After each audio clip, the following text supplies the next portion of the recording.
worry for federal student loan borrowers. President Trump's budget bill that was signed into law earlier this month introduces new borrowing limits, fewer repayment options, and brings an end to the Biden administration's SAVE plan. With more than 43 million Americans carrying student debt, the impact will be widespread. Let's get some insight by turning to Lauren Williams, a senior advisor at Student Loan Planner. Thanks for being with us.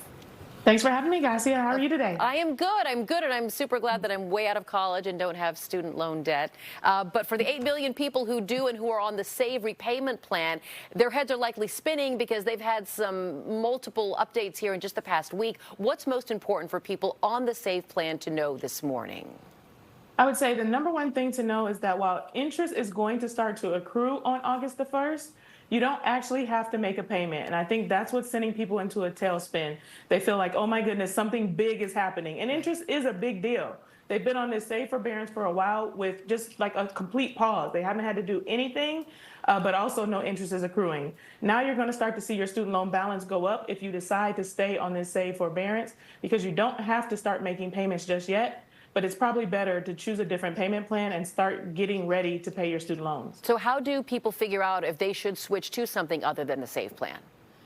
Well, we all know that the SAVE plan is going to be ending sooner or later.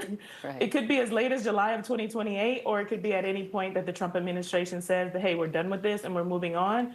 So it's better to start looking at your budget and start understanding what other payment options are out there. There are still other income-driven repayment plans. They will calculate to be a higher payment than the SAVE plan. It was the one that was calculating the lowest payment. So get ready. You have a bigger line item in your budget, and you might have no line item in your budget right now because you haven't been making payments. So the big thing people need to know is realize, hey, we're going to have to start making a payment, and it's going to be higher than the one that they told me it was going to be on SAVE. You know, and Lauren, so many people when it comes to money are uncomfortable, and they're like, I'm not going to open the envelope. I'm not going to click to see my balance. This is probably something you're going to tell us to get going on now.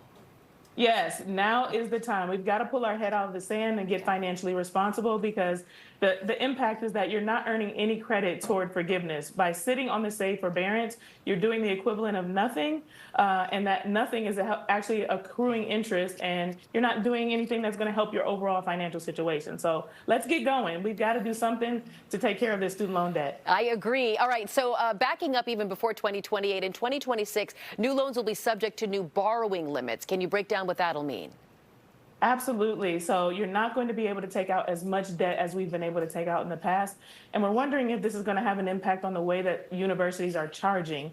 But for those graduate school programs where you've been able to borrow unlimited, you will now have some borrowing limits. And so you're going to need to be thinking about, how can I best afford to pay for college? And am I going to be willing to take out private student loan debt, which has traditionally been a lot more restrictive and a lot higher interest rate than federal student loan debt? I know a lot of families might be sending one member off to college, but it really is the whole family who could be impacted. How do you hope that families talk about, let's say you have a high school junior who is looking at college. How do you talk about that decision of where's your child going to go? Is it the whole, we'll send you wherever you can manage to get in, or look, we have this much, these are your best options? I think we have this much, these are your best options is the conversation that a lot more families should be having, because they get really excited about a big school that's really expensive, and they say by any means necessary because of the prestige related to the school. Right. But that comes at a cost. And we've seen a lot of people at Parent Plus borrowers with sometimes $500,000 of debt they borrowed on behalf of their child. Well, there's also limits for that as well now, and you're not going to be able to do that, so you're going to have to start thinking outside the box. And, so often when you're about to send your child to college, you should be saving for retirement, or at least ramping that up. So it's a really hard push-pull. I know most parents would say, I'd never say no to my child, but sometimes you might have to. Lauren, I feel like we could talk forever about this. I do have a kid who's going to be a junior next year, which is one of the reasons why. We'll have to leave it here. The Lauren Williams bringing us good help from Student Loan Planner. Thanks again. Thank you. Thank you. All right, coming up here on the 9.